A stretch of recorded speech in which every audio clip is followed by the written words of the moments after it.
Hello, everyone, and welcome to today's SANS webcast, SANS 2022 Attack and Defend Report, Incorporating Frameworks into Your Analysis and Intelligence, sponsored by Cisco Umbrella, Devo, ExtraHop, Samplify, and ATT&CK. My name is Carol Auth of SANS. Today's featured speakers are Matt Bromley, SANS Certified Instructor and Analyst, Chase Snyder, Senior Product Marketing Manager at ExtraHop, and Tyson Supasaudet, Director of Product Marketing at ATT&CK.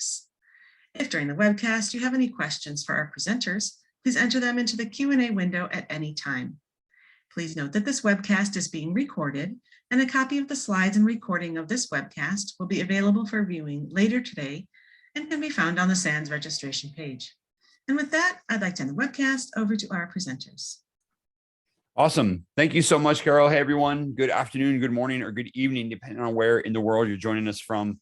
Super excited to have you all here today. I think we've got a really unique presentation lined up. In fact, I just spent the past 25 minutes or so chatting with my panelists, who we're going to be seeing in about 28 or 27 minutes, talking about just how much fun this particular topic is, how valuable it is, and really the usefulness to defenders out there. So, I'm looking forward. Thanks for joining us here. If you're watching the recording of this, obviously we've got a great Q&A session lined up for this as well. Highly encourage you to take a note of those questions and see if you can, find something that might apply to your organization or to your role. The flip side of that is if you're joining us live, notice I kind of delivered that in reverse there. If you're joining us live, please note that the Q&A is open. And in addition to some of the topics we've got to discuss as a panel, we'd obviously welcome any of your questions, feedback, or comments. I actually said this to one of the panelists as we were getting started or right before we went live. One thing that I love about these two frameworks, or one of the areas where I find a lot of value, if you will, is in the fact that it can be interpreted differently by many defenders out there. So for that reason, highly recommend if I say something, or if some of my panelists later on in the latter part of this presentation say something that you disagree with, or just think, hey, I actually viewed this a different way, we'd love to see that question come in, or we'd love to see that comment come in. All right, with that, we'll go ahead and get started. So this is the SANS 2022 Attack and Defend report. Now, this is something that we came up with and put the idea forward last year. And the goal here is incorporating these frameworks into your analysis and intelligence. Now, when I put this together, when I kind of put the idea together of this, if you will, the concept was we've got these two frameworks out there that kind of complement each other and work very well together with each other. And unfortunately, not unfortunately maybe, but maybe just from sheer marketing and sheer industry takeover, one of these two frameworks gets about 97% of the attention, while the other one gets the other 3%. And I have a sneaky suspicion that the defend framework is out there saying, hey, don't miss me too much. I'm over here, pay attention to me. And that's what I wanted to do in this particular report, is I wanted to find ways to incorporate and bring both of these things together. So I'm going to talk a little bit about the report that we're publishing, the associated white paper, and we'll make sure we get links dropped into the chat for everyone. And then we're going to jump into the latter part of today's webcast is going to be my panel discussion, where I'll be joined by Chase and Tyson, and we're going to talk a little bit more about some of these concepts, how we see things used in the industry, and more importantly, the most exciting parts of these two frameworks. So with that said, let's go ahead and get started. I'm Matt Bromley, as Carol mentioned, everyone. I am a part of the SANS Analyst program, as well as a certified instructor. I teach advanced host and network forensics, and I'll be joined later on in about 25 minutes or so by Chase Snyder and Tyson Supasaudet, who's going to be walking through us the attack and defend frameworks, really from their point of view. And I'm looking forward to hear what they've got to say about it as well, because as I mentioned, we did have a really good discussion getting started here. And Chase and Tyson, if I butchered both or either of your names on the introduction, please correct me when you come on camera, because I want to make sure you get pronounced correctly. So I'm going to start off with a real brief introduction to these analysis frameworks, if you will, attack and defend. Hint, hint, one of these two things probably doesn't need that big of an introduction, whereas the other one does. And then I want to get into a couple of case studies that we're going to use for a discussion perspective, me discussing with you about ways that we can utilize these two frameworks in your analysis, in your intelligence, in your response, in your countermeasures, in deploying things inside of your environment. And then we're going to get into our panel discussion where I'm going to be joined by my two other hosts, and we're going to have a lot of fun. So let's get started by walking through our analysis frameworks here. As I mentioned, title of the report focuses on two, attack and defend. Now, if this is the very first time you're hearing of both of these, this is going to be a really brief introduction as to what the power of these frameworks or what the power of these knowledge bases actually is. If you are familiar with one or both of these, you've probably already got a handle on what this framework means to you, what this matrix means to your organization and how you use it. But I wanted to kind of set the foundation, if you will, or set the groundwork for how I interpret these, because that's how we started to bring together, combining these frameworks, together, if you will. So MITRE's attack matrix, the ATT&CK matrix, is one of the most popular, if not the most popular knowledge base for what I call cataloging adversary tactics and techniques. Now, there's a very important distinction that needs to be made there. First off, this is not like a checklist, if you will. I've actually had some folks approach me and say, does our environment, how much of the attack framework, do we defend against right now? Can we kind of just go and check off a bunch of boxes and say we're done there? And I have to kind of backpedal a little bit and say, can I defend my environment against certain techniques or certain tactics? Yes, I absolutely can. In fact, we're going to talk about that today. But should I look at the MITRE attack matrix as a checklist and say, if I'm not defended against everything, I am absolutely 100% vulnerable? I would say no. I don't think it's the checklist that we use as an audit, if you will, or a way to prove something. I think it is a very valuable knowledge base that allows us to understand the techniques and the tactics that adversaries are using out in the wild right now. And the attack matrix does a very good job of breaking this down, breaking it down in a way that works. So first off, and did not mean to show that, you may notice at the very top of this right here, we've got that high level list of tactics. And these are high level. I like to also think of them sometimes as objectives. It may not be an adversary objective. It may also be a piece of malware's objective, or it may be a campaign's objective. But I look at these tactics as a thing that an adversary wants to achieve. They want to achieve initial access. They want to achieve credentials. They want to achieve lateral movement. They want to achieve data exfiltration. When the MITRE attack matrix first came out, it was not this wide, if you will. It was not this large. We've actually seen the matrix grow and develop over the years because we've gotten other things that we need to catalog and we need to quantify. For example, let's take a look at but if you look all the way to the right-hand side, you'll see that impact tactic.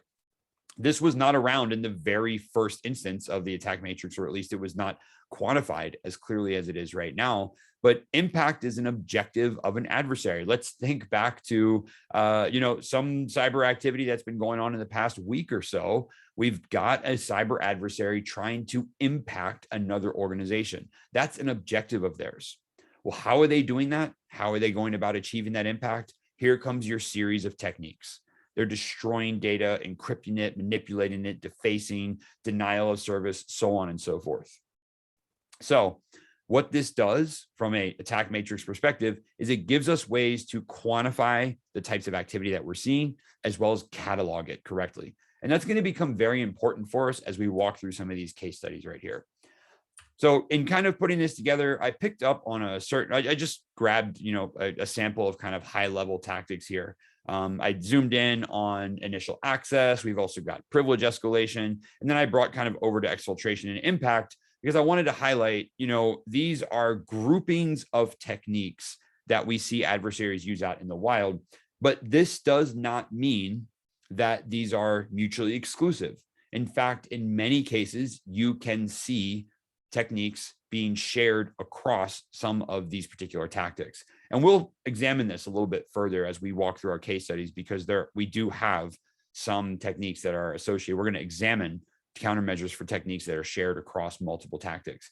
But it's an important thing to remember how the matrix is broken down, because this is going to be really something that we use to help identify and deploy countermeasures as well. And I focused on that in these past three. right now. So first off, the exfiltration side of things.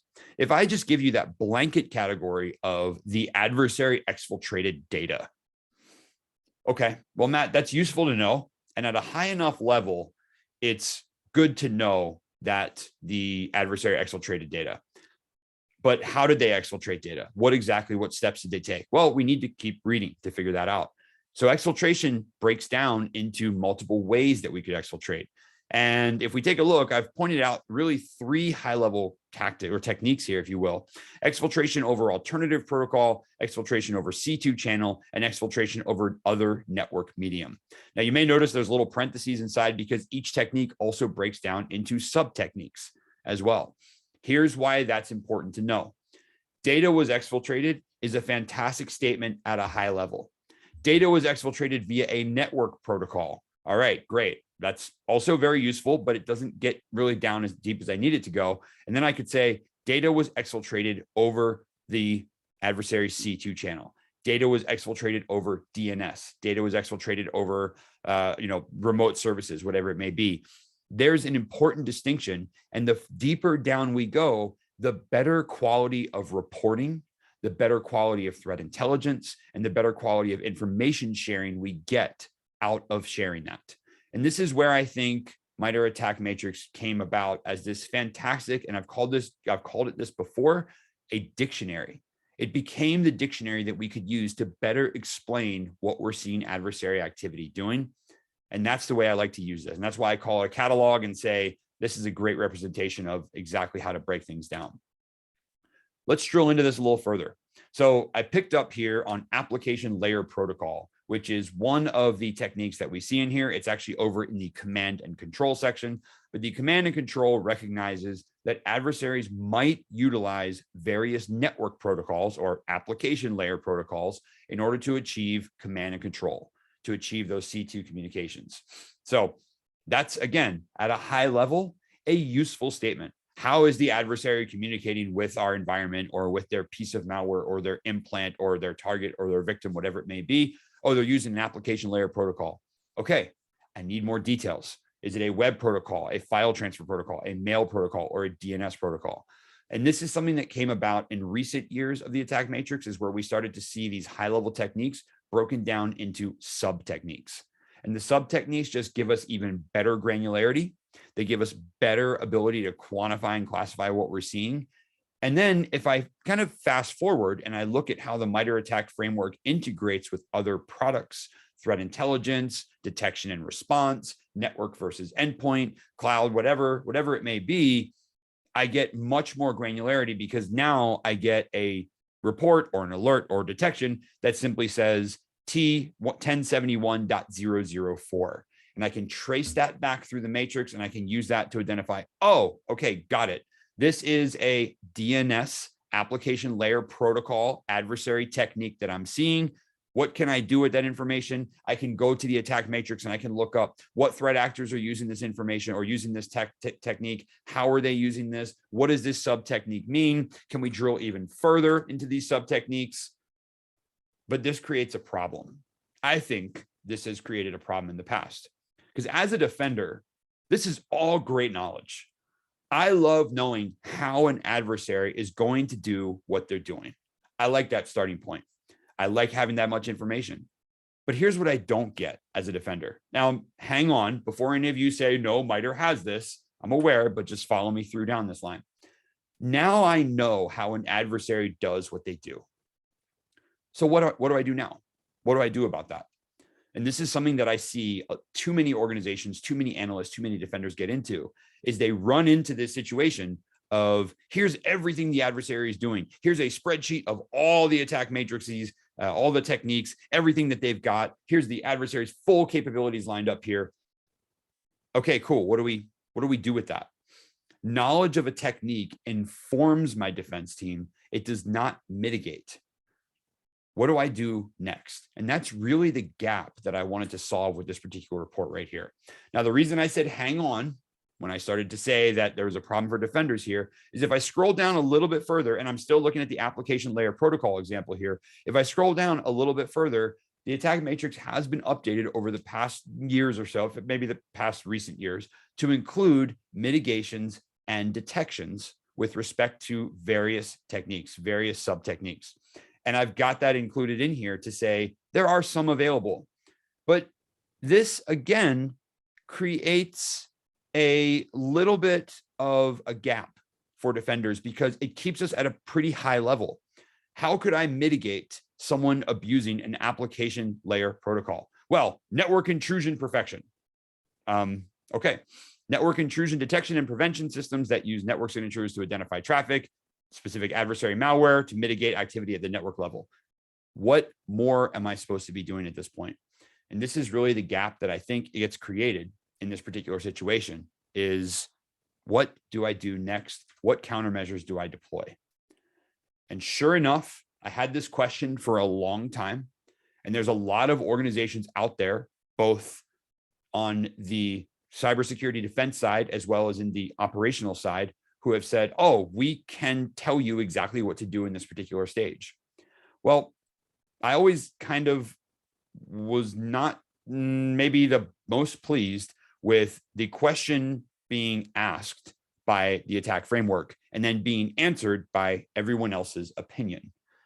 And I'm going to quantify what I mean by that in just a moment, but I think that opens up a lot of gaps that adversaries were able to walk through. So we needed a way to close those particular gaps.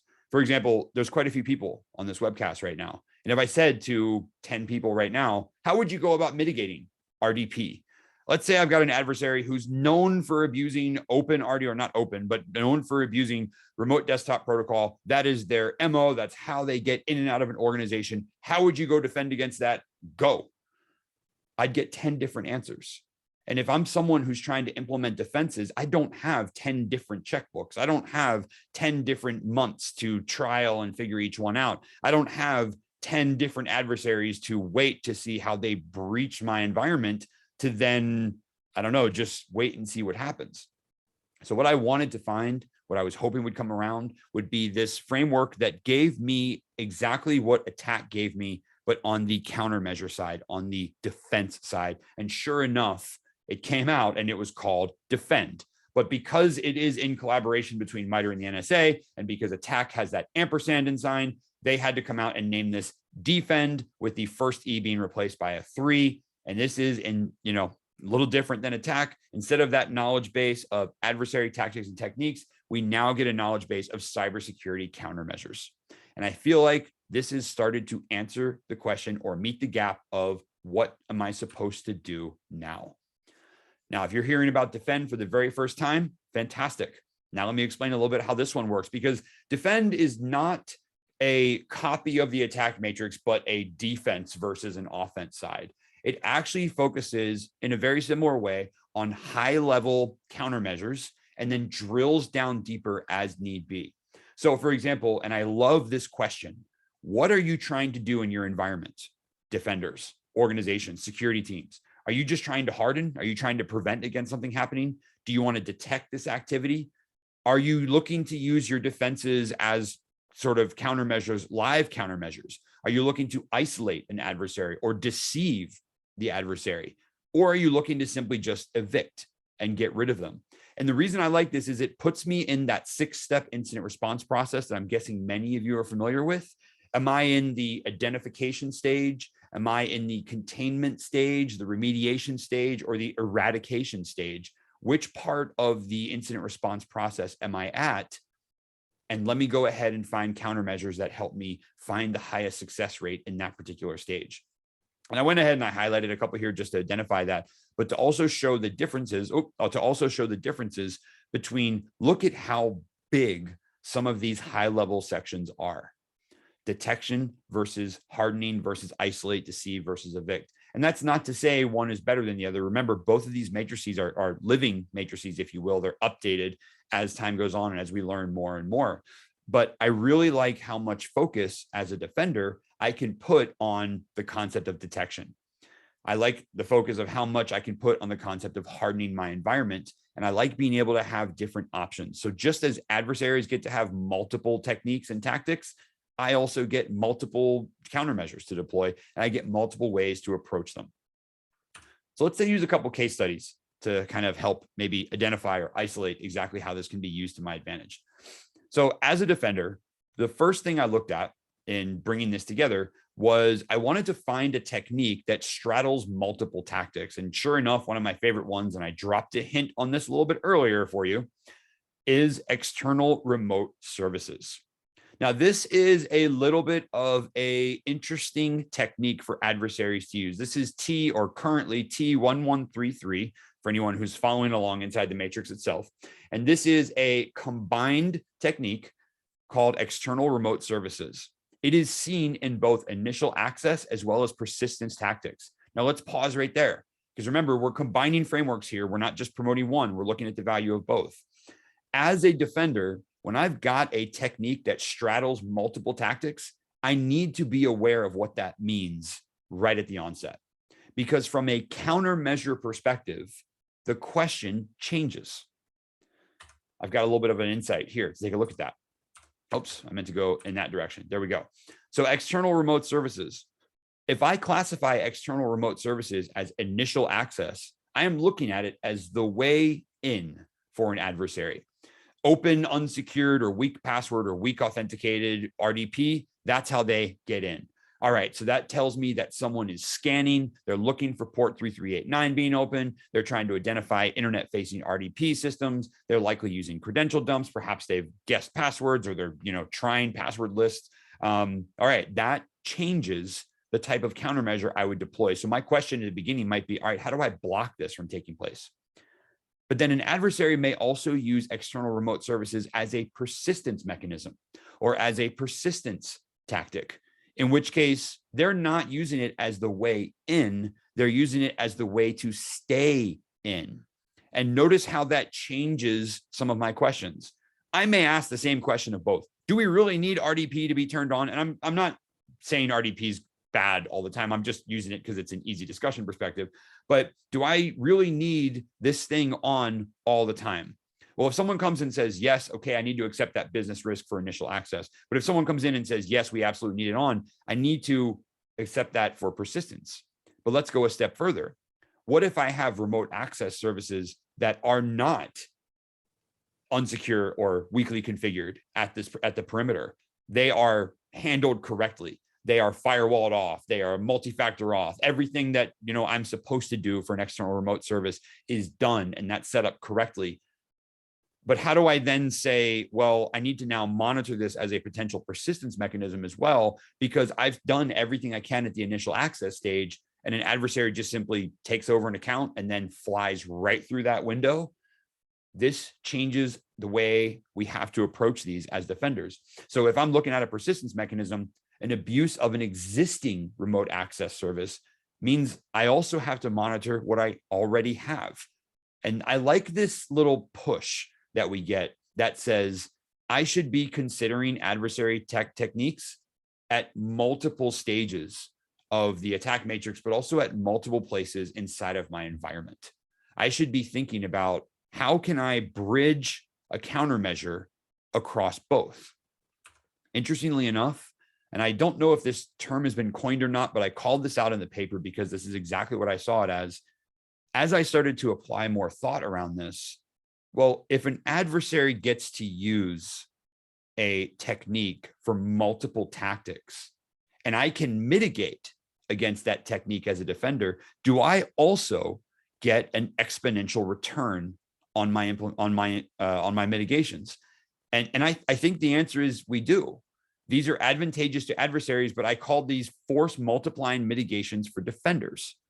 Because if I get to cut off a technique from 2 tactics, I just made life significantly harder for the adversary, depending on the technique, obviously. But I just made life significantly harder for the adversary by cutting off something that may be part of their normal approach, part of their normal kill chain, part of their normal malware suite, part of their normal toolkit, whatever it may be. But if I can defend against one, well, the best thing is then I also cut them off at other places. And I like being able to say, one mitigation, multiple techniques, fantastic. I will happily bring this on, because now as I'm walking my way through the attack matrix, I'm not checklisting it, but I am looking at techniques and tactics, and I'm simply saying covered, covered, covered, covered, covered, great. So do I want a checklist against the MITRE ATT&CK matrix? Absolutely not. But do I want to make it so that the adversary has to go and dig for techniques and languages and scripts and tools that they've never used before in order to get through my environment? Absolutely. The more cost I can impose on them, the harder their job is going to be. And that's how I want us to use the attack matrix. The problem here, as I mentioned, is that it does include mitigations, it does include detections that are out there, but this is not the focus of this particular framework. So everything I just said is great news up until the point where I say, okay, SOC team, okay, security analysts, okay, incident responders, okay, defenders, okay, network team, okay, sysadmins. I had this great idea. We should defend ourselves against external remote services. Now go do that. All right, Matt, well, what does that mean? What does go do that actually mean for us? And now we bring in defend. Now we bring in defend to combine this together. And what I did in this particular case, I don't have the live demo to walk through, but I highly recommend checking out defend to see how this comes together, is I went and I took that technique, that T1133 out there, and I went ahead and I applied that to defend. And I said, show me things I can do to defend and mitigate against remote external services. And with defend, I can find those really nice relationships between how would I go and defend or detect against a remote terminal session. And here's what I get. I get discussions of network traffic inspection. I get things that I can use. How can I inspect or analyze a session to look for potential abuse by an adversary? Algorithm analysis description. This is where we actually get detection engine descriptions broken down in defend to say, here's what we're looking for. We're looking for patterns of abnormal behavior. We're looking for anomalous traffic that may look like bot activity, cryptocurrency mining, things like that, that may indicate we've got an adversary abuse of a remote session. But here's what I like. Notice at no point in time in this screenshot I've got up here, does it say the words initial access or persistence? Because what I've done is I've bridged the matrices together to say, here's a particular tactic or technique that I'm looking to mitigate against. How can I do that? I hop over here and I get a much more granular description of a countermeasure that I can deploy, but then take a look at how much further defend takes me. Now, if you can't see this on the screen, it's in the white paper called out as well. But this is a pretty complex spider web of, by implementing defenses or looking at defenses for mitigating against abuse of remote external services, here's all the other things that you may want to consider in your countermeasures. And I'm not going to read every single one, but you may want to consider things such as inbound or outbound traffic filtering. That's like the easiest one out there. That's what, I would say is probably the table stakes. But then I get like client server payload profiling. Well, that's a technique that or a countermeasure that I may not have thought about before. I get per host download or upload ratio analyses. Well, great. As a network forensic teacher, I'm someone who's taken a look at NetFlow, and I've used that as a great way to identify some anomalous traffic taking place. Why do I have a workstation sending a terabyte of data out when every other workstation is a gig a day and this guy's a terabyte an hour?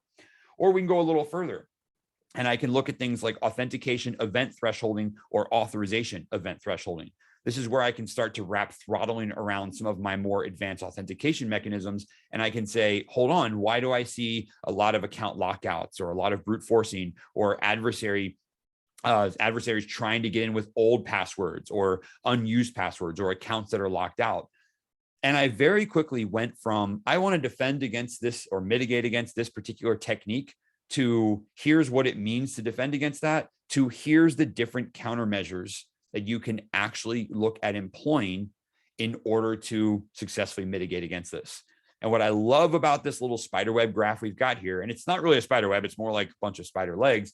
But what I like about this is I can then take this to my team, or I can take this to my vendors, or I can take this to my implementations, or take this to my network team, or whatever it may be. And I can say, cool, the first half of our conversation, I learned what external remote services was. Now I've learned things I can do to mitigate against it and things I can deploy inside of my environment. What are we capable of doing?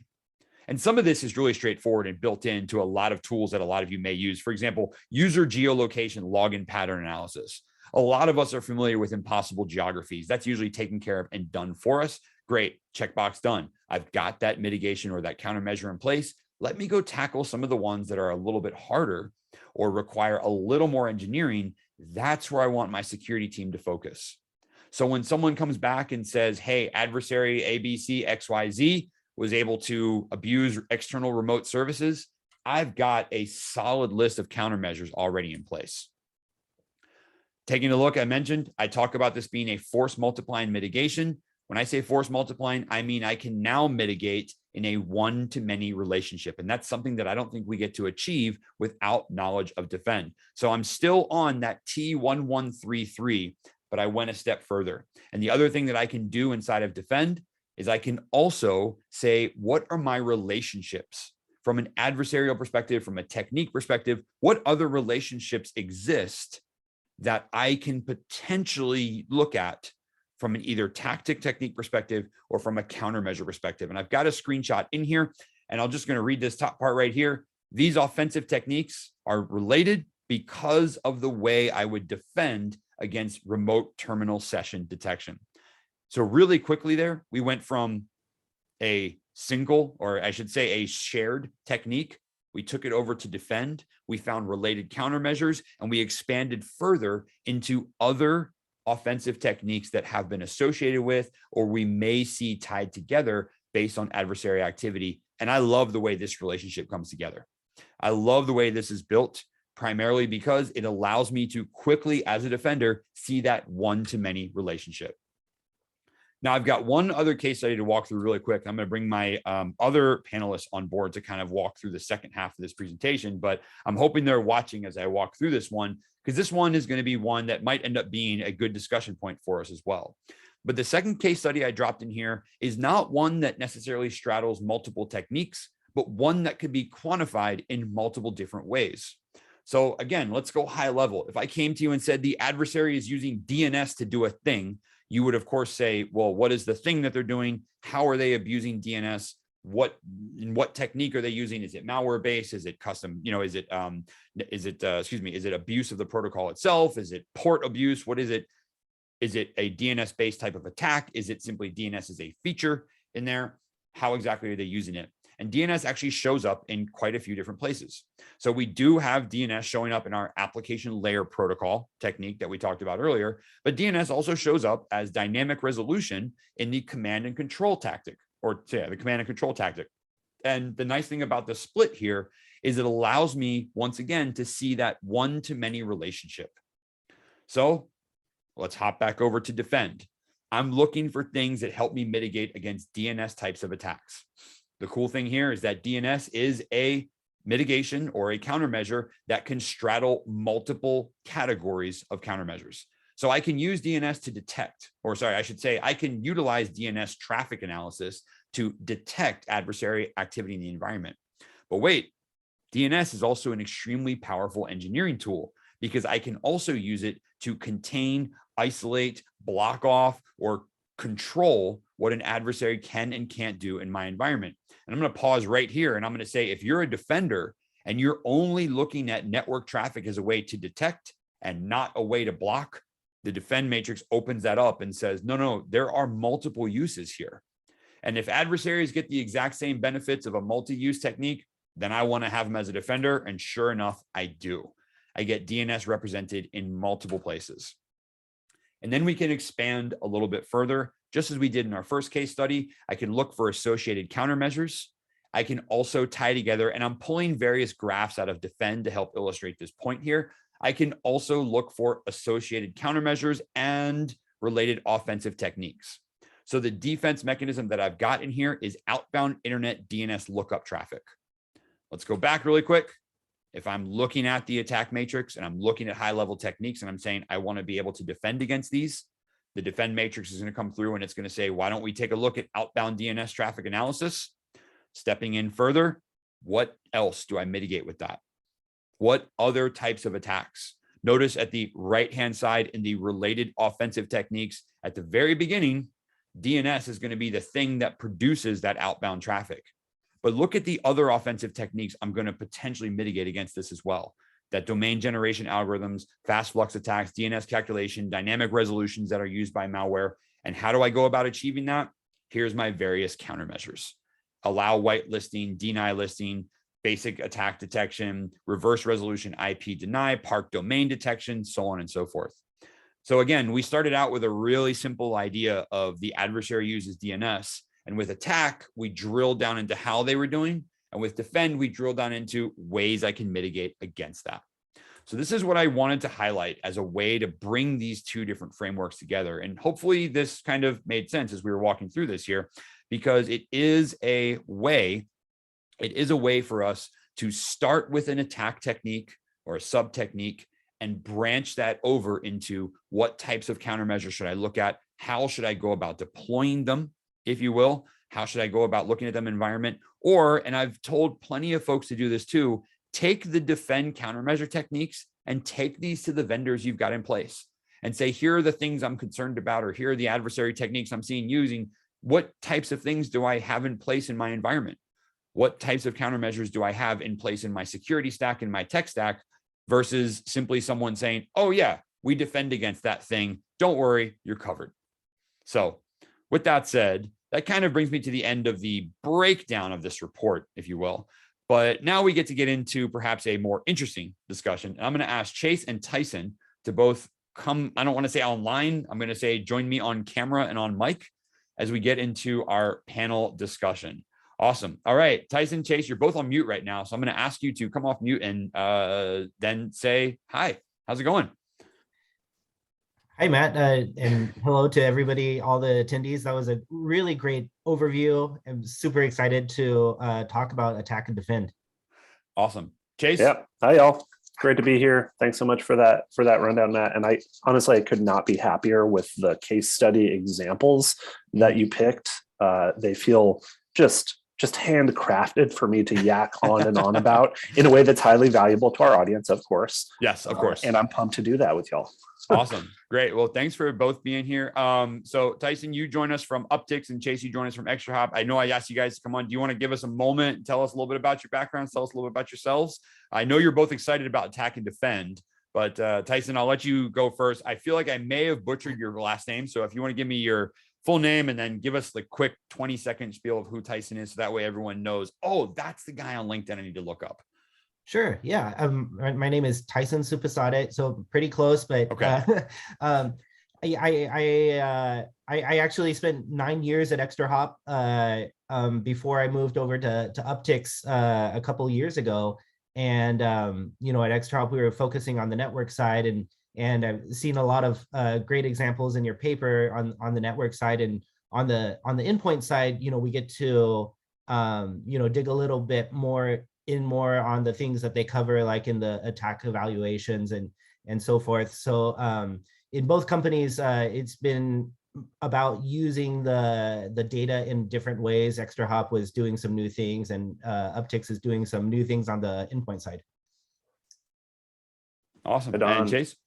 Yes. Yeah. So I'm currently at ExtraHop working in the product marketing department. Tyson and I used to sit next to each other, so we've got some similar experiences, but he's got some novel stuff to bring from the endpoint sort of side. But I think something that's really great about this is that while the discussion, Matt, your sort of outline focused relatively heavily on network stuff, a general sort of directional trend that you can see in both the attack and the defend frameworks is that they both really point towards a defense in depth type of approach, where you need different types of tools, different data sources to get that kind of leverage. And they also point really directionally towards, we can get into this later, but just toward that sort of detection and response area, as opposed to that initial intrusion. And the kind of leverage or force multiplication that you can get exists both at the individual tactic level as well as at a broader sort of attack stage level. But anyway, yeah, Chase Snyder, I've been working at ExtraHop for,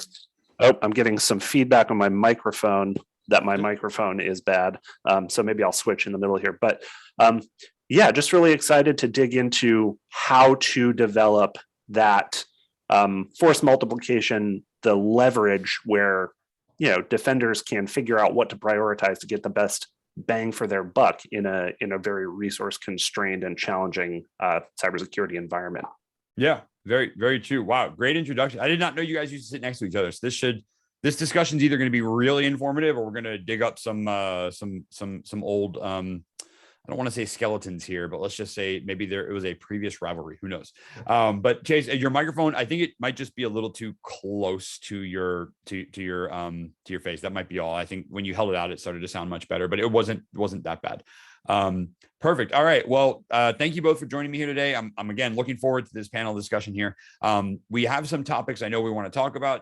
Chase, you already gave us a really good introduction into kind of the overall sentiment or the overall statement of both of these matrices working together is that defense in depth approach. And I think this actually ties right into maybe our very first question, which I'm pulling from the audience first, guys. So if you want to look through the Q&A side of things, I'm probably just going to walk down them, walk down through them in order. But the first one that came up, and I'm going to go back in the slides for this as well, was do you determine the verbs in the what Matt called spider chart, or are these actions from the framework? So I'm going to kind of address this one first. And then, Tyson or Chase, I'm more than welcome to have you guys do that as well. This puts defend on the microscope first for us. But I want to make sure we kind of address this one because there's a couple of folks that have asked about kind of these defense actions and that kind of stuff as well. So the way that these kind of spider charts come together, I'm looking at the one here for external remote services. External remote services is right in the smack dab middle of this. And the way that I use these spider charts or these inferred relationships is what gets me to a point where I can monitor this type of activity, or what gets me to a point where I can detect across this type of activity. So for example, we see something in here such as, let's see, user geolocation login pattern analysis, that impossible geography I was talking about a little bit earlier there. Well, that, how do I compare or how do I analyze this type of thing? I do it by analyzing network sessions or network traffic. And in doing so, I can also use that to detect potentially suspicious external remote services. So the verbs, if you will, here associate directly with the relationship between these two different items. So if you actually look at it the other way, it makes a little bit more sense maybe for some folks. What would I do with network traffic or network session details? I could analyze geolocation information, and I could use that geolocation information to identify potentially suspicious or adversarial abuse of remote sessions. So looking at it in reverse is usually how a lot of folks think about defense. And this is where that matrix, I think, comes in handy because it says, no, don't start with the thing that you would look at. Start with the thing you want to countermeasure against, or the thing you want to detect, or the thing you want to mitigate against, and then look at how the relationship allows you to get there. So I wanted to answer that one really quick. Chase or Tyson, you guys have anything to add on to kind of the approach that I took with that one? No, that makes sense to me. Yeah, nailed it. Awesome. Okay. Next one we'll get to, and I see Chase, I'm going to let you answer this one first because you've already thrown your hand up on this one, is how do you use these frameworks to inform upper management how we defend against a given tactic? Inform management what we need to do, why, would you present the graphic, talk through it, so on and so forth. Chase, I'll let you take this one first.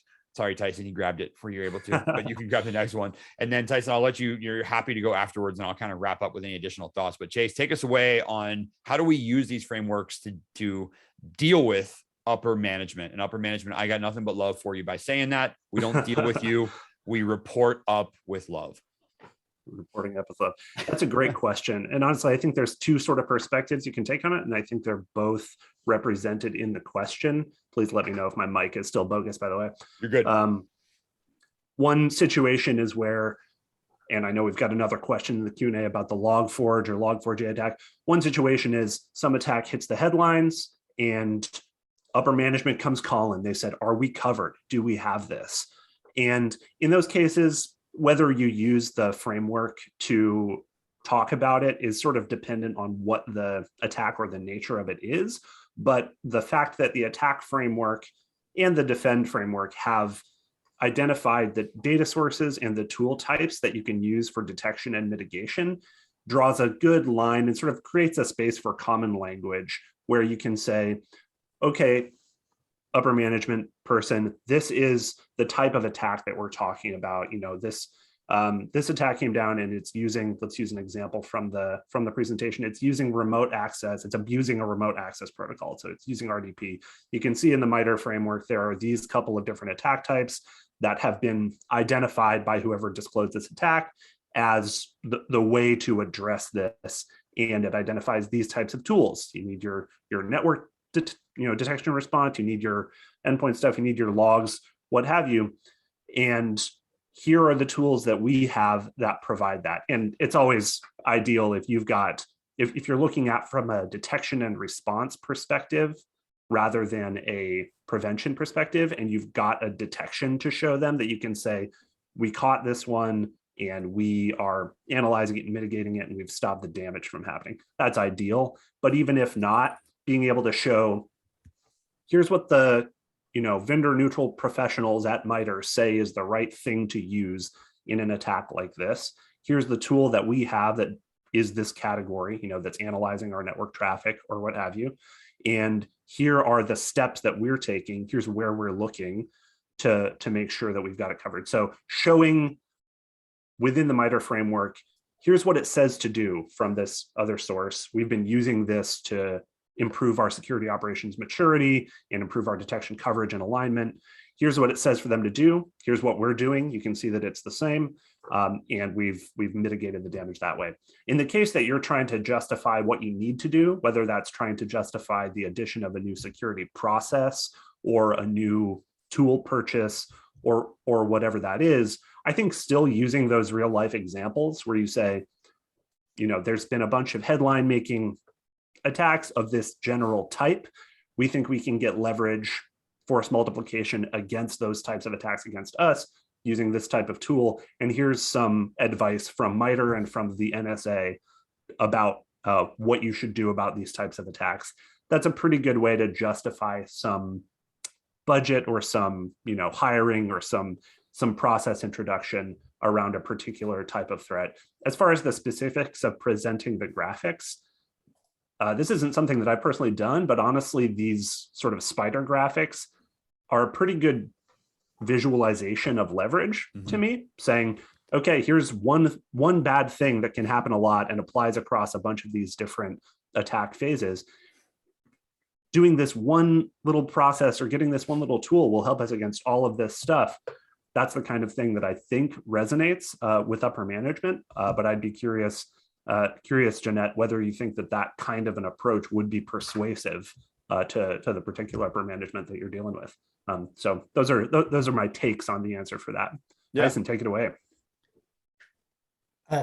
Yeah, I mean, if you don't mind, Matt, maybe I'll address like the log4j because no worries, go for it. So those two for everyone, questions, for everyone watching, we've got another question in the hopper which asks about general information for looking at log4j through attack and defend, and I think they both go together very well. Because I think this is a good example of, hey, here's a thing in the news, as Chase talked about. How can I use these to answer those? So we're going to let Tyson kind of combine these answers with that. I'm going to go ahead and mark this as answered as well, but take it away. Yeah, so if I'm looking at the attack matrix, I think the tactic and technique would be initial access and exploiting a public-facing application. So that would be the tactic and technique in the MITRE attack matrix. But then, as you mentioned in your presentation, Matt, defend gets into the details of what do we do to counteract that. So part of it might be detection. So you might do some, network-based analysis. But what I like about the defend matrix is that it moves to the left and it moves to the right. So you not only have detection, which is kind of in the middle there, but you also have like the proactive things that you can do to harden your systems. So I believe that the tactic in this case would be platform hardening, and then the technique would be a software update. You want to update the log4j library in your Java applications. So that would be, how you would use these respective matrices to address a particular threat or vulnerability such as log4j. Agreed. I like that. And apologies, I just had an issue with my camera that I'm trying to fix in the background, which is why I went off camera, but audio, I am still here. I think those are both very, very valid answers. And guys, thank you for kind of bringing those together. To the audience kind of watching through those and wondering if they've kind of hit the exact same issue there, if they're running the same thing. The only thing I would add on to that is that it's tough sometimes to have to fight that battle with upper management. And I'm not saying anyone's difficult. I think the original kind of genesis of the question there is, how do I go about using these to help influence and provide better information? And I think, Chase and Tyson both hit the nail on the head with ways that we can represent the defensive techniques and tactics, if you will, a little bit better. But I think also there is a lot of value in this graph here. But more importantly, and perhaps this is where the real strength of these two matrices comes in, is you also get, and okay, cool, there's my camera back now. You also get the combined knowledge of those who came before you. And that's really like one of my key takeaways of using these here. And I've left it on this slide for this exact reason here.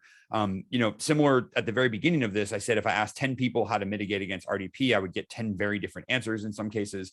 But those 10 answers may not include the 11th technique, if you will, the 11th thing that we've seen an adversary do, or the 11th, unknown protocol abuse or something like that. And the other thing I like about these is they give you that more wholesome or well-rounded approach to management that can say, hey, here's where we need to focus our efforts, right? Here's our biggest countermeasure gap or our biggest countermeasure weakness. This is where we need to focus efforts. And here's where we've got coverage.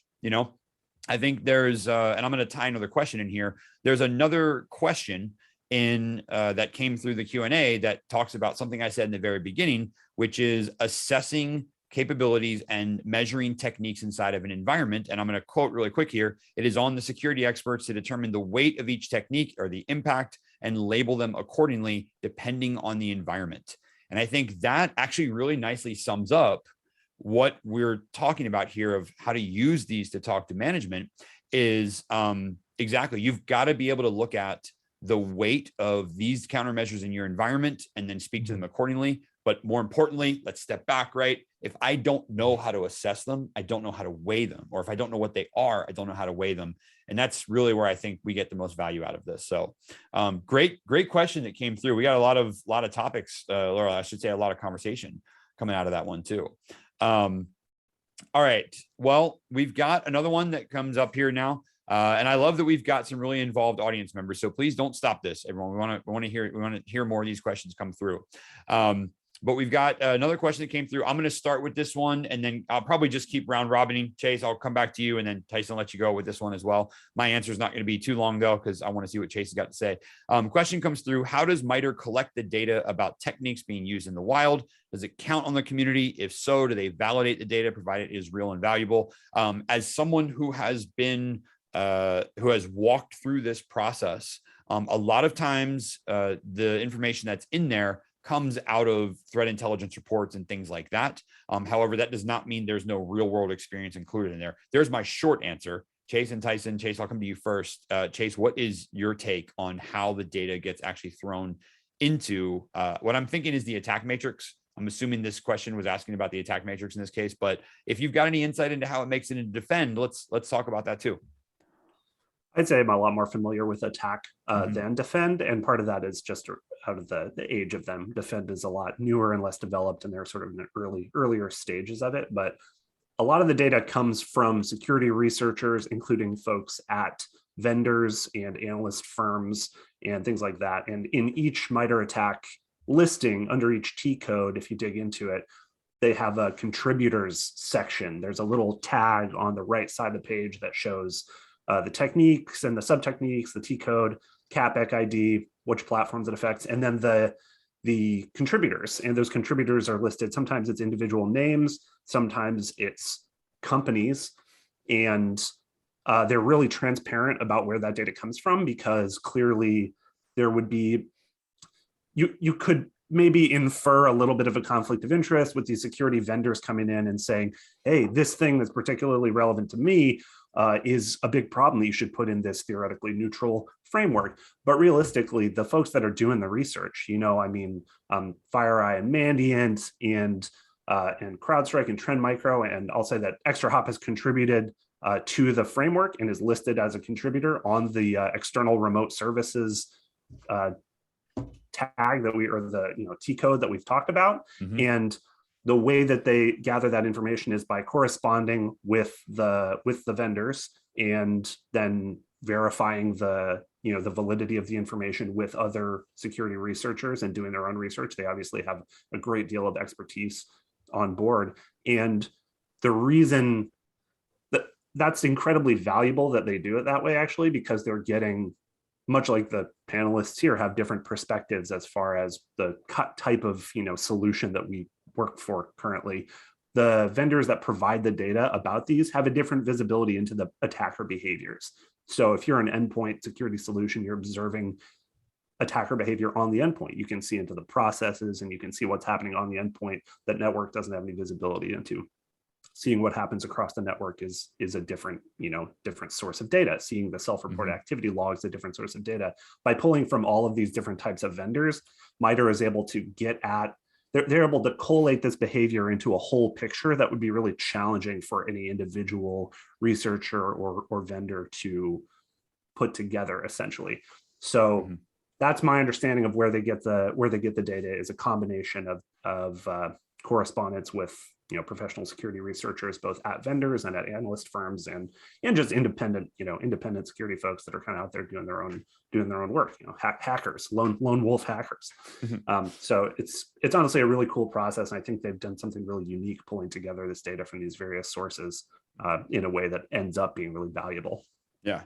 Tyson, what do you got to add for us? Yeah, it's like you mentioned, the attack matrix has grown. It was first introduced in 2015, and I don't know what it looked like then, but even looking at it now, I don't remember this resource development tactic. So that might be, maybe I haven't paid attention, but it might be like a new. It's new. You're talking about at the very beginning, I think, which is kind of that like adversary setting up their infrastructure thing. Yeah. That seems, it looks like a new tactic. It's like, wow, this got even wider than it was before. So like Chase said, it's a lot of vendors, a lot of independent security researchers just contributing things that they've observed in the wild. And the nice thing is that MITRE also they create profiles for the different ATP groups, the different threat groups. And then they showcase them in the annual attack evaluations. So the first 2 years that they did the attack evaluations, they focused on 2 APT groups. And that was kind of cool because it's like nation state, they're doing really cool stuff. Last year, they changed course and they focused on CARB-ATT&CK and FIN7, which were criminal groups, and might be actually a little bit more applicable to most organizations. And CARB-ATT&CK and FIN7 are targeting retail and banking primarily. So if you're in a retail or banking, organization, then you're going to really want to pay attention to that evaluation. And with this upcoming round of evaluations, they're looking at I forgot the exact names, but it's ransomware basically. And everybody cares about ransomware now, right? So there were a lot of questions about the applicability of attack and defend, and it kind of depends, like, well, who do you care about? Who's in your threat profile? Who's going after you, and what tools do they use? What tactics and techniques do they use? And then how do we, dial in our detection? And then what countermeasures can we implement to make sure that they don't even get in the first place? Yeah, no, it's so a lot of great points to the two of you there. So Tyson, I will say the expansion of the matrix is actually something that has burned me a couple times.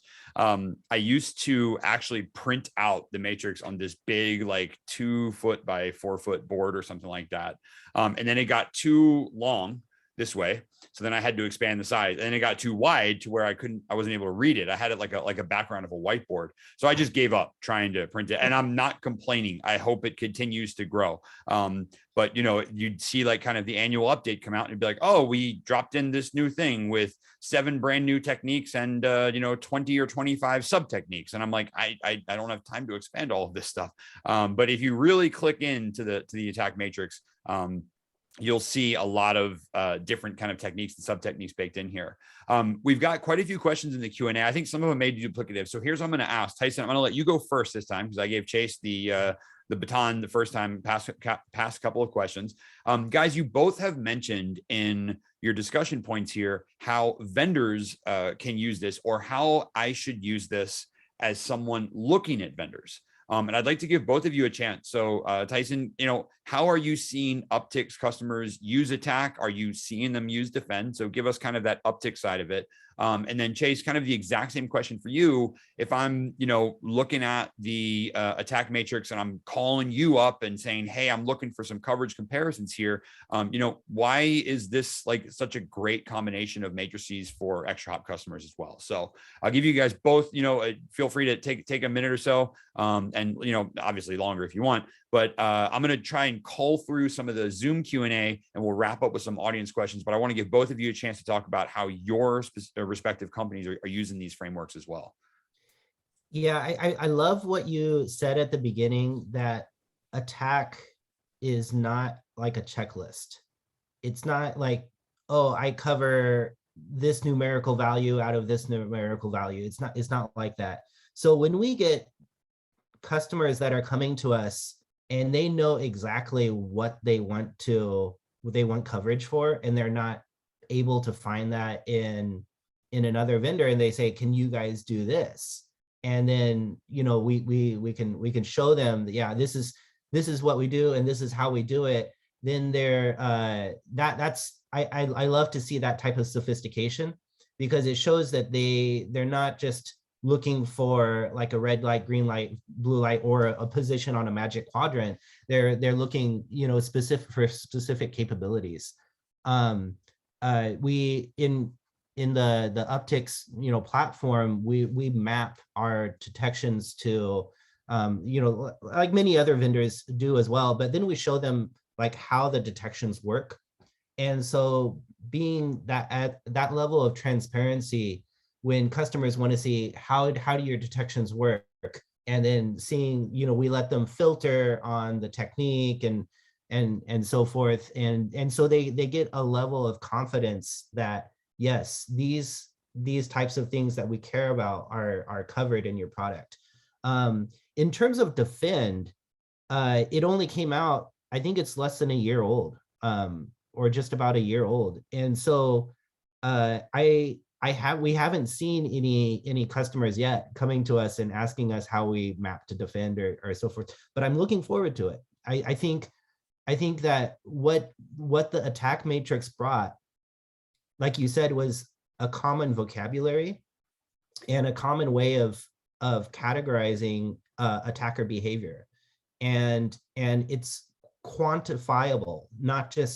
It's not just a qualitative thing, like an analyst firm says, this is what we think, or even SANS. Sorry, you put out a SANS white paper. It's still my opinion, right? Mm-hmm. But when you got like attack, and it's like really, really granular, and you can measure against it. And so I'm looking forward to vendors using defend to educate their customer or prospects about what their capabilities are. And then I'm looking forward to sophisticated customers who understand defend and know how to do that mapping to fit their particular organization's threat profile. Very, very solid answer. I think there you go, everyone. Challenge has been thrown down. Tyson wants you to come to the table with more attack and defend knowledge. So valid. I like that. I like that a lot, actually, Tyson. I appreciate the way that you can, that you're asking folks to approach you and approach attack simultaneously. I think it's a very valid combination. And I think this actually answers some of our questions after kind of going through them as well. And I'm going to go through and answer them as we have hit them and that kind of stuff. But I think that applies a lot of applicability for ways to use the matrix a little bit better. Someone actually, and I mentioned this earlier, someone kind of called me out on, well, maybe that thing you said, I disagree with it a little bit, and I'm certainly okay with that. But I like instead the alternate approach of, well, let me use this to weigh and assess what you can do and what you say you can do for me, and everything. And Chase, I'd like to get your thoughts on how ExtraHop helps with this as well. And then I've got some additional points to add on from some questions that we're seeing, but feel free. Mike is yours, sir. Take it away.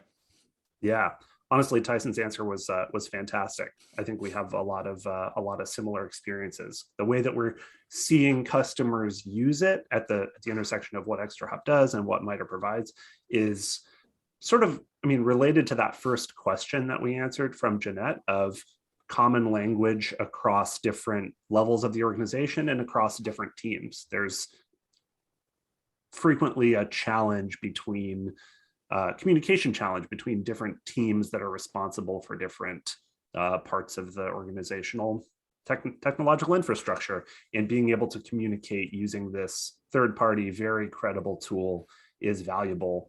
And using it to drive not just specific, as you said, not using it as a checklist, but more using it to drive directional investment towards security maturity and to break old habits. Something that's really been sticking out to me lately is, you could even go back to slide 4, I feel like, and look at this screenshot, which it is incredibly hard to take screenshots of the framework, but I'm going the back number of techniques, and it applies in both attack and defend, the number of techniques that are after the initial compromise. So you've got this reconnaissance, resource development, initial access.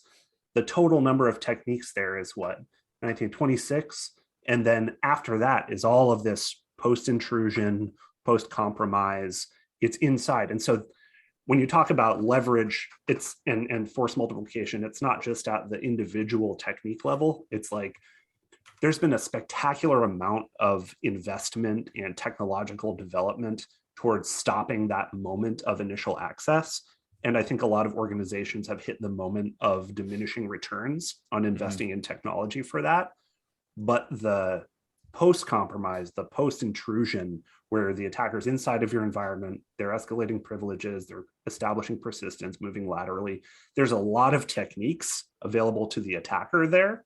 And there are also, I think that's the biggest, the detect area inside the network is also where there are the most techniques in the defend matrix.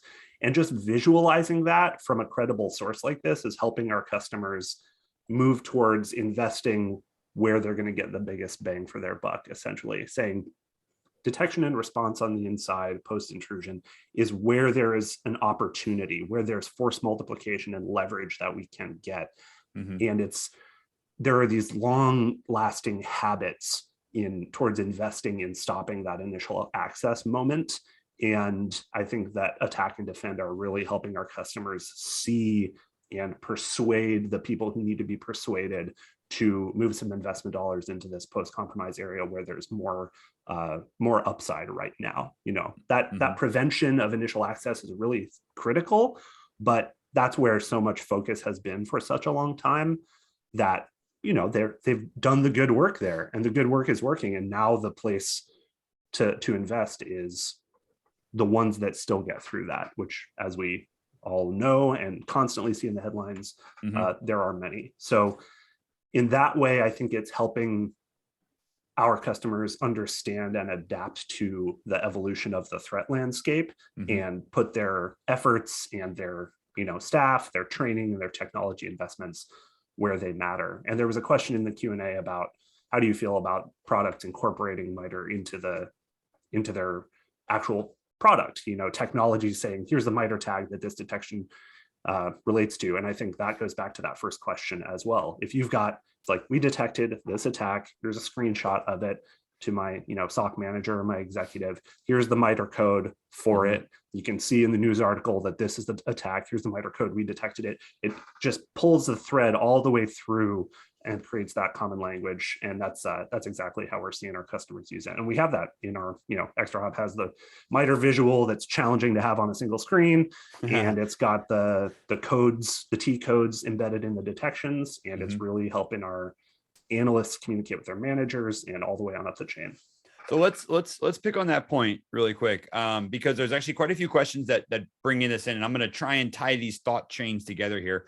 But I think, Chase, you bring up an interesting point, and Tyson, Chase, I'm going to go through this digression really quick, and then I'd love to get your thoughts on this as well. The first thing that I hear and see, or I should say, the first thing I think about when I see vendor integration of MITRE ATT&CK is fantastic. My junior analysts are not lost in the forest now, because if I go to someone, and let's be clear, right? For those of you watching this webcast live, I'm going to say something out loud right now. Credential harvesting. You all just had different thoughts about what that actually may mean when I say the words credential harvesting. How did an adversary go about getting it? Some people immediately think buying a password list off of some dark website. Other people just visualize Mimikatz running in their head. And the answer was very, very different. If I have a junior analyst join my team and an alert pops up or detection pops up, or they're performing an investigation, and I go to them and I say, oh, there's evidence of credential harvesting. Do me a favor. Can you grab that? Well, that doesn't, by grab that, I mean, grab evidence or look for this or look for that. That doesn't really assist them, as opposed to being able to say, go look for T, 1, 2, 3, 4, whatever it may be. And they can drill down and they can say, oh, okay, cool. And someone called this out in the questions. They talked about attack and defend being a taxonomy, if you will, which I think is a great description of what they are. That taxonomy helps me advance my team a little bit further. Let me answer another question simultaneously. We also had someone ask, well, how can I map MITRE ATT&CK to the CIS controls? They said CIS top 20. I think CIS is the top 18 now or something. I don't know. The number keeps changing a little bit. But yeah, it's now the CIS top 18, used to be the top 20. I'm now going to paste a link into the chat, which I've had kind of queued up for a while here. There's also something called the community defense model out there, which has mappings of the CIS controls to MITRE ATT&CK framework. And we've had another question that says, how do we use these things to advance the cybersecurity industry or make sure we all speak the same language? And to our audience and to the folks asking questions, then to Chase and Tyson here, I think this little digression has been a perfect example of, look, guys, 5, 6, 7 years ago, it's not that we didn't have these discussions. We didn't have a way to have these discussions. We didn't have a way to bridge these. If anyone remembers Mandiant's APT1 report way back in 2012, I think that thing was 800 pages, because when they write in there, the adversary ran this tool to get that kind of output. There was no like, click here to view this technique in, live. It was, well, if I tell you a thing, I have to completely break down that thing. I have to analyze it technically. I have to provide all the background for it. And these types of conversations didn't happen because I could spend an entire webcast on just how it was to steal a password. Now we can just not hand wave, but kind of shorthand all of that and say, oh yeah, external remote services. Here's the link. Here's how we look that up. Here's the CIS controls you can map to. Here's the defend techniques. Here's the countermeasures, so on and so forth. So I think it's also given us a way to really have some good conversations. And I'm going to tie it all back now. Tyson and Chase, it also gives your customers a way to frame questions that they might not have been able to frame before, if that makes sense. And I think that that's one of the best takeaways from bringing these two matrices together, is it allows them to ask a question that before was really tough to ask, but it was also really tough to answer. Imagine this question 10 years ago. Are we defended against RDP attacks? What do you mean? Like, what is that? And I think we've got a much better way to get that sorted out now. So that's my summary digression of everything we've got here. We've got about 2 or 3 minutes left in this. So Tyson, Chase, I want to give both of you a chance to have kind of some parting words for our audience here. I'll give you both a minute if you'd like to either tell us a little bit more about Upticks or ExtraHop. Tyson, you're going first, by the way. Give us a couple extra minutes about what you guys do, some of the value you see in these matrices frameworks, maybe any parting words for our audience members, something they should go look for, go do now, aside from give you a call or add you on LinkedIn. But please feel free, take a minute each. Tyson, you go first. Give us some parting words for our attendees today. Yeah, again, I'm so excited to participate in this webcast and so excited to see your paper out, Matt, because I believe it's the first time that SANS has addressed the DEFEND matrix. And I'm really excited about the DEFEND matrix. It's new, it's in beta currently.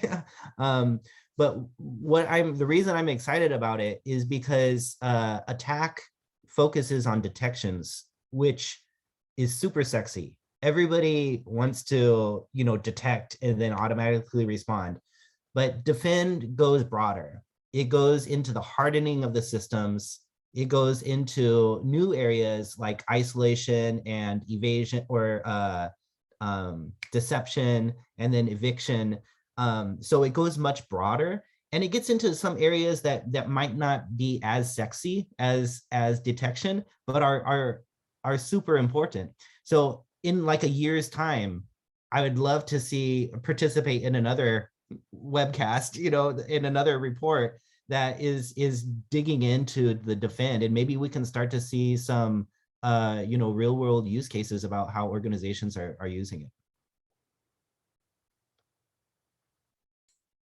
Yeah, absolutely. That's yeah, you said it, Tyson. It's really exciting to see both of these frameworks get so much uptick, if you will, in attention. And I guess what I would say about them is that something that I've found in my experience in this industry, and that I think many other people can too, is that understanding these, reading about these, and sort of gaining a general depth of knowledge about these frameworks is kind of a superpower in just about any realm of cybersecurity. It can really help you, like we said many times, have those conversations across different types of roles and different levels in whatever organization. And so I encourage everyone to dig into them.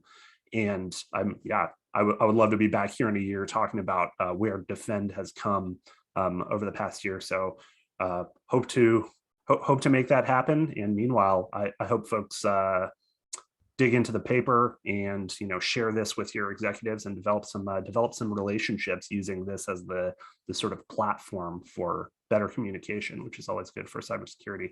And yeah, I don't know, check out extrahop.com. Awesome. Well, this has been so great. Thank you, Matt. Thank you, Tyson. Guys, thank you both as well. On behalf of SANS, on behalf of all of our attendees here, we had quite a few people riding with us this afternoon or this morning or the evening, depending on where you are in the world. So thank you everyone for joining us. We are actually out of time. I did my best to rope in multiple answers. There were some awesome questions that were provided in the Q&A though. So I'm going to quickly advance to the end to see if there's anywhere we can send questions that we weren't able to get to. But again, okay, never mind. My apologies. We jumped right into the PowerPoint side of things, but we'll leave that right there. But a huge thanks to everyone for joining us today. Number one. Number two, a huge thanks for the Q&A, for the folks bringing up their questions, asking us things, and really bringing that personal world perspective to today's webcast. We love being able to see that. On behalf of SANS, thanks again, everyone. Tyson, Chase, thank you both so much for joining me today. I'm going to hand it over to Carol to officially take us out for the day, but thanks again, everyone. Looking forward to see you again soon. Thank you. All right, and Matt, any questions not answered can be submitted to q@sans.org. So you can send them my way and I'll forward them. There we go. Thanks so much, Matt, Chase, and Tyson, for your great presentation. And to Cisco Umbrella, Devo, ExtraHop, C-Amplify, and ATT&CK for sponsoring this webcast, which helps bring this content to the SANS community. To our audience, we greatly appreciate you listening in. For a schedule of all upcoming and archived SANS webcasts, including this one, please visit sans.org/webcasts. Until next time, take care, and we hope to have you back again for the next SANS webcast.